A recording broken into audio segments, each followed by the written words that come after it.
Hello my dear student, welcome you all on Physics Learning। Physics learning के इस platform पर मैं शिवम राज एक बार फिर से आप सभी का स्वागत करता हूं। तो देखिए दोस्तों, हमने अभी तक जो है क्लास 11th और 12th के कुछ टॉपिक्स को जो है टच किया था।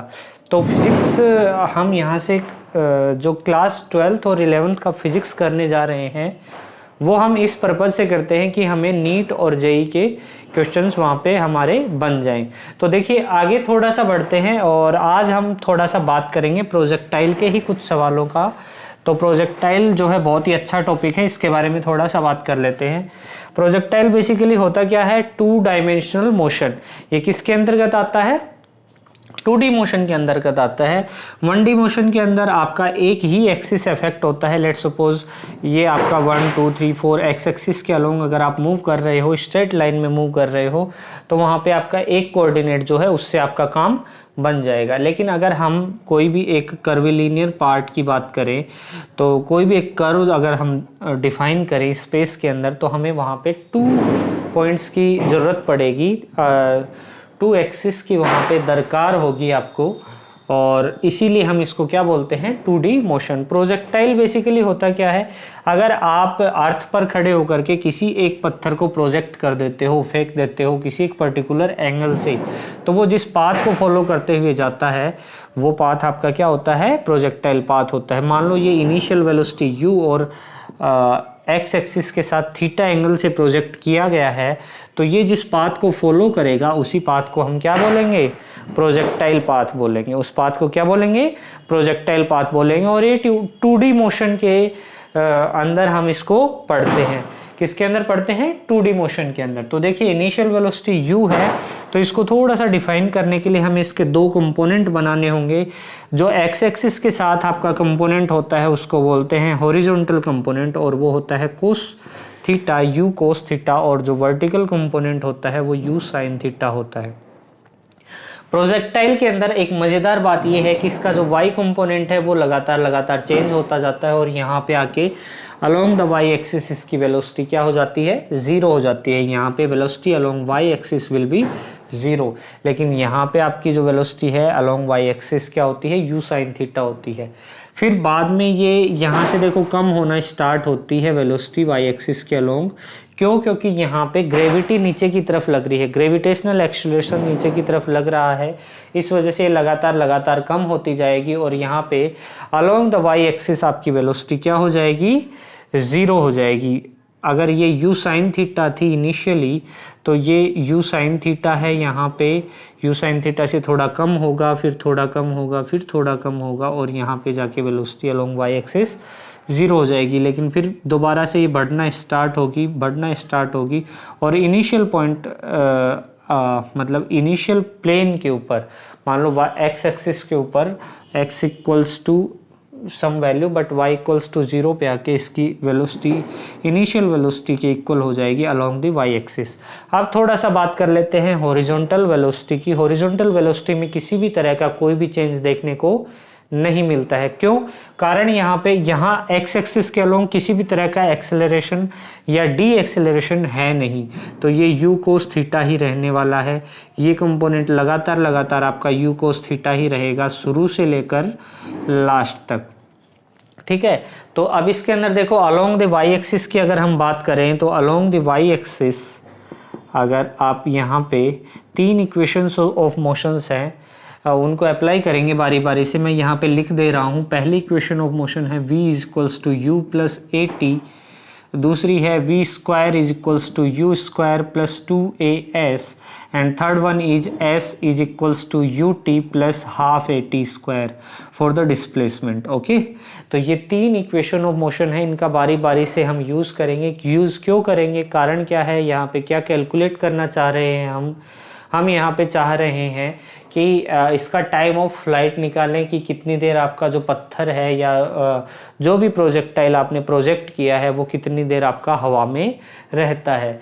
ठीक है, उसका time of flight, time of maximum height तक पहुंचने में कितना टाइम लग रहा है, उसकी वैल्यू हमें कैलकुलेट करनी है। ये कितनी रेंज तक जा सकता है। देखिए, किसी भी मिसाइल को प्रोजेक्ट किया जाता है अर्थ टू अर्थ, तो वो इसी तरह से ही प्रोजेक्ट किया जाता है। अर्थ के सरफेस से किसी न किसी एंगल के ऊपर उसको प्रोजेक्ट किया जाता है और हमें उसकी रेंज कैलकुलेट करनी होती है कि कितनी रेंज तक, कितने दायरे तक ये जो है मार सकती है, कितनी रेंज तक ये प्रभावी रहेगी। तो हमें यहाँ पे दूसरा पॉइंट है जो रेंज है वो कैलकुलेट करना है। थर्ड वन, ये कितना मैक्सिमम हाइट तक जा सकता है आपका प्रोजेक्टाइल एच मैक्स। ये तीन चीज़ें हमें कैलकुलेट करनी है, इनको बारी बारी से देखेंगे। देखिए, सबसे पहले हम अलोंग द वाई एक्सिस बात करेंगे, तो यहीं पे देख लेते हैं। टाइम ऑफ फ्लाइट के लिए आप first equation of motion along the y axis लगाओगे तो v is equals to u plus a t. Along the y axis की बात करें तो ये इसका y कंपोनेंट, फाइनल वेलोसिटी का, इनिशियल वेलोसिटी का और एक्सेलरेशन का भी y कंपोनेंट। तो देखिए, एक्सेलरेशन अलोंग y एक्सिस आपका ग्रेविटेशनल एक्सेलरेशन डाउनवर्ड्स लग रहा है, तो इसको हम ले लेंगे minus of g, a y हो जाएगा आपका minus of g. Final velocity along y axis आपका 0 है, क्योंकि टॉप मोस्ट हाइट पर पहुंच करके आपका प्रोजेक्टाइल जो है वो अपनी दिशा चेंज करता है y एक्सिस के अलोंग। x एक्सिस के अलोंग तो उसकी वेलोसिटी वही रहने वाली है, लेकिन वी वाई जो है वो 0 हो जाता है एट हाईएस्ट पॉइंट। और यू वाई जो है initial velocity along the y axis आप क्या लेके चले थे, यू साइन थीटा। हाँ या ना बताइए, समझ में आ रहा है? ठीक है, v y 0 equals to u sine theta. हम किन दो पॉइंट्स को ऑब्जर्वेशन पॉइंट्स के रूप में ले रहे हैं? ये इनिशियल पॉइंट है आपका ओरिजिन, दूसरा पॉइंट है मान लो ये ए पॉइंट है और third one is b point. तो इनिशियल पॉइंट ओरिजिन को हम initial point as an initial point treat करेंगे एंड इसको आप एज अ फाइनल पॉइंट आप इसको ट्रीट करोगे। तो इन दोनों पॉइंट्स के बीच में हम ये इक्वेशन ऑफ मोशन पुट करेंगे। u साइन थीटा ये रखा plus minus of g into T, तो ये क्या हो जाएगा, t स्मॉल t आपका मैक्सिमम हाइट पर पहुंचने में लगा time, that is time of maximum height will be u sine theta by g। अब देखिए, यहाँ पे जितना टाइम इसको यहाँ से ए पॉइंट तक यानी टॉप मोस्ट या मैक्सिमम हाइट तक पहुँचने में जितना टाइम इसको लग रहा है, सेम उतना ही टाइम इसको लगेगा इस ए पॉइंट से बी तक आने में। जितनी देर में ये ऊपर गया उतने ही टाइम में ये नीचे आएगा। दैट्स वाई हम इसको क्या कह सकते हैं कि time of flight, complete time of flight हम लिख सकते हैं capital t, time of flight capital T is equals to twice of small t, और ये हो जाएगा आपका capital T equals to 2u sine theta by g। बताइए, टाइम ऑफ फ्लाइट समझ में आया? Okay, copy down fast, copy कर लीजिए, स्क्रीनशॉट ले लीजिए। चलिए आगे बढ़ते हैं। अब हम निकालेंगे यहाँ पे मैक्सिमम हाइट। तो इसकी मैक्सिमम हाइट कैलकुलेट करने के लिए हम सेकंड इक्वेशन ऑफ मोशन का यूज़ करेंगे। अलोंग द वाई एक्सिस ही हम बात करेंगे। तो देखिए, अलोंग दी वाई एक्सिस के अलोंग क्या हो जाएगा, वी फाइनल तो आपका 0 है, that is v y square is equals to u y square plus 2a s y. Okay, v y आपका 0 है, ये है आपका u sine theta and its whole square plus 2a Y minus of g and s y axis के along आपका जो displacement है वो कितना है, मैक्सिमम हाइट एच मैक्स। तो यहाँ से एच मैक्स अगर कैलकुलेट करना चाहें तो ये आ जाएगा u square sine square theta divided by twice of g. इस इक्वेशन को मैं डायरेक्टली लिख दे रहा हूँ, आप इसको आगे भी लेफ्ट राइट करके और इसको इजीली कैलकुलेट कर सकते हो। ये आ गई आपकी मैक्सिमम हाइट। अब देखो, अलोंग दी एक्स एक्सिस भी बात कर लेते हैं हम। अलोंग एक्स एक्सिस क्यों? क्योंकि हमें रेंज कैलकुलेट करनी है। अलोंग एक्स एक्सिस अगर हम बात करें तो कौन सा इक्वेशन ऑफ मोशन लगाएंगे, चाहे आप सेकंड लगा दीजिए और या फिर आप थर्ड भी लगा सकते हो। तो s is equals to u t plus half a t square, तो s क्या हो जाएगा आपका, s x equals to u x t plus half a x into t square. Time of flight यहाँ पे यूज होगा क्योंकि इनिशियल पॉइंट ओ है, फाइनल पॉइंट बी है। ओ से बी तक पहुँचने में आप कितनी रेंज जो है वो कवर करते हो, वो आपका डिस्प्लेसमेंट है। एस एक्स आर हो गया, यू एक्स क्या हो जाएगा, u cos theta, velocity along x axis, and t time of flight that is 2u sine theta by g. Capital t यहाँ पे t as a t use होगा, ये capital T होगा। अच्छा, एक्सेलरेशन अलोंग एक्स एक्सिस तो कुछ है नहीं, तो ये वाला जो टर्म है ये तो जीरो हो जाना है। तो आपका जो रेंज है वो आ जाएगा आपका 2u square sine theta cos theta by g. अच्छा, 2 साइन थीटा कोस थीटा भी आप जानते हो क्या होता है, 2 साइन थीटा कोस थीटा क्या होता है, साइन 2 थीटा। तो रेंज आ गया आपका u square sine 2 theta by g. ठीक है, तो ये तीन जो है इम्पोर्टेंट फैक्टर्स थे, time of flight, maximum height and range. इन तीनों को आप नोट कर लीजिए, याद कर लीजिए, देख लीजिए। अब इससे रिलेटेड हम कुछ क्वेश्चंस करते हैं। तो देखिए, पहला क्वेश्चंस है,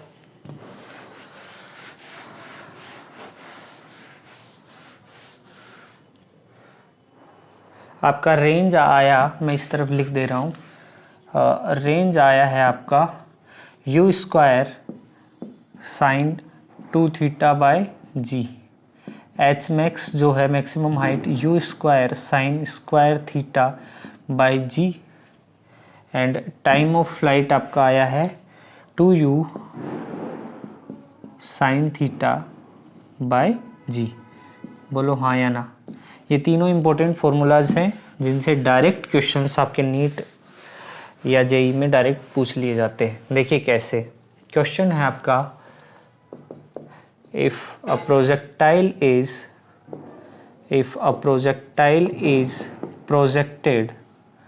projected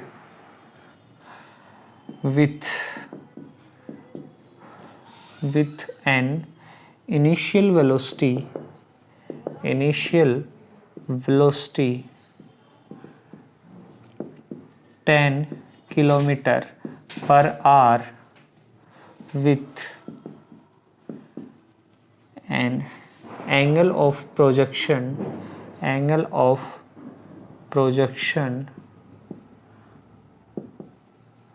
theta equal to 30 degree with the horizontal. Calculate time of flight of the projectile. Video pause कीजिए और एक बार ट्राई कीजिए, फिर बताते हैं कि किस तरह से आपको कैलकुलेट करना है। दिया गया है, if a projectile is projected an initial velocity 10 kilometre per hour with an angle theta equal to 30 degree. Horizontal के साथ ये एंगल दिया गया है, आपको कैलकुलेट करना है टाइम ऑफ फ्लाइट। तो बहुत ही आसान सवाल हो गया ये, इसको आप कर सकते हो। टाइम ऑफ फ्लाइट का फॉर्मूला है direct t is equals to 2u sine theta by g. Yes और नो। 2u कितना है, 10 किलोमीटर पर आवर। तो किलोमीटर पर आवर को मीटर पर सेकंड में कन्वर्ट करने के लिए 5/18 से क्या करते हैं, मल्टीप्लाई करते हैं। देखिए ये कैसे आता है, किलोमीटर को मीटर में करेंगे तो कितना हो जाएगा 1000, एंड आवर को जब सेकंड में करेंगे तो एक आवर में 60 मिनट और एक मिनट में 60 सेकंड। ये 0 से 0 गया, 0 से 0 गया, 2 5 जा 10, 2 3 जा 6, 5/6 3 जा 18, यानी 10 × 5/18 18 इस तरह से इसको यूज़ करते हैं। ठीक है, तो ध्यान रखिएगा हमेशा MKS में कैलकुलेशन होती है sine 30 degree upon G, take G as 10। Okay, तो ये 0 से 0 गया, 2 9 जा 18, ये हो गया आपका 5/9 इंटू 1/2, दैट इज़ 5/18 सेकेंड्स आपका क्या आ गया, टाइम ऑफ फ्लाइट आ गया। अच्छा, यहाँ पे आपको टाइम ऑफ मैक्सिमम हाइट भी पूछ सकता था, वो इसका हाफ हो जाएगा क्योंकि वो आता है u sin थीटा by g, small t, time of maximum height. जितने टाइम में प्रोजेक्टाइल हाईएस्ट पॉइंट तक पहुँचता है स्मॉल t टाइम, उतने ही टाइम में ये वापस अपने प्लेन पे आ जाता है। ठीक है, तो यहाँ भी t, यहाँ भी t, तो कैपिटल T आपका ट्वाइस ऑफ t आता है। तो ये भी पूछ सकता है कि इस मैक्सिमम हाइट तक पहुँचने में इसको कितना टाइम लगा, स्मॉल t, तो वो क्या आ जाएगा u sin थीटा बाई जी, यानी half of the capital T। Easily calculate कर सकते हो, यस और नो। इसी तरह से आप और भी सवाल बना सकते हो। एक सवाल और करते हैं, देखिए मान लीजिए क्वेश्चन है आपका, एक प्रोजेक्टाइल है, initial velocity u equal to 10 metre per second से आपको प्रोजेक्ट किया गया है। Angle of projection theta equals to 15 degree है। तो यहाँ पे आपको रेंज कैलकुलेट करनी है, रेंज कितनी होगी, हॉरिजॉन्टल रेंज। तो देखिए रेंज का फॉर्मूला आप डायरेक्टली जानते हो, r is equals to u square sine 2 theta by g. u कितना है, 10 मीटर पर सेकंड में है, चेंज करने की रिक्वायरमेंट है नहीं। Sine of 2 theta 2 into 15 upon g, g कितना आता है 10, तो एक 10 से एक 10 गया आपका, 10 इंटू साइन 31/2, तो कितना आ गया 5 मीटर आपका क्या आ गया, रेंज आ गया। इसी तरह से मैक्सिमम हाइट भी कैलकुलेट कर सकते हो। नॉर्मली आपको यहाँ पे 15 डिग्री एंगल जो है ये अगर H में यूज़ हुआ तो साइन ऑफ 15 निकालने में आपको प्रॉब्लम हो सकती है। तो इजीली कैलकुलेट कर सकते हो इसको आप, साइन A माइनस बी यानी साइन 45 डिग्री माइनस 30 डिग्री, इसमें आप क्या कर सकते हो, इसको ब्रेक कर सकते हो। साइन A माइनस बी का फॉर्मूला होता है sine A cos B minus cos A sine B, तो वहाँ से आप इजीली कैलकुलेट कर सकते हो। साइन A यानी sine 45, sine 45 1/√2, sine A cos B cos 30, cos 30 की वैल्यू कितनी होती है, √3 by sine A cos B, then cos 30, cos 30 कितना हो जाएगा, √3/2, एंड माइनस कोस A यानी cos 45 1/√2, sine B that is sine 31/2, तो ये आ जाता है आपका 1/2√2 इंटू √3 माइनस 1। इसी तरह से कोस 15 की जो वैल्यू है वो भी आपकी आती है 1/2√2 √3 प्लस 1। ओके, और एक मज़ेदार बात ये है कि साइन 15 डिग्री की जो वैल्यू है वो कोस 75 के इक्वल आती है, आप घर पे कैलकुलेट करना। और कोस 15 की वैल्यू है जो साइन 75 के इक्वल आती है। 75 कैसे कैलकुलेट करोगे, 45 प्लस 30 से आप कैलकुलेट कर सकते हो। तो आई होप आपको आज की क्लास अच्छे से समझ आई होगी। प्रोजेक्टाइल के कुछ और नए क्वेश्चंस के साथ हम नेक्स्ट वीडियो में मिलते हैं। तब तक के लिए अपना ख्याल रखिए। Thank you very much.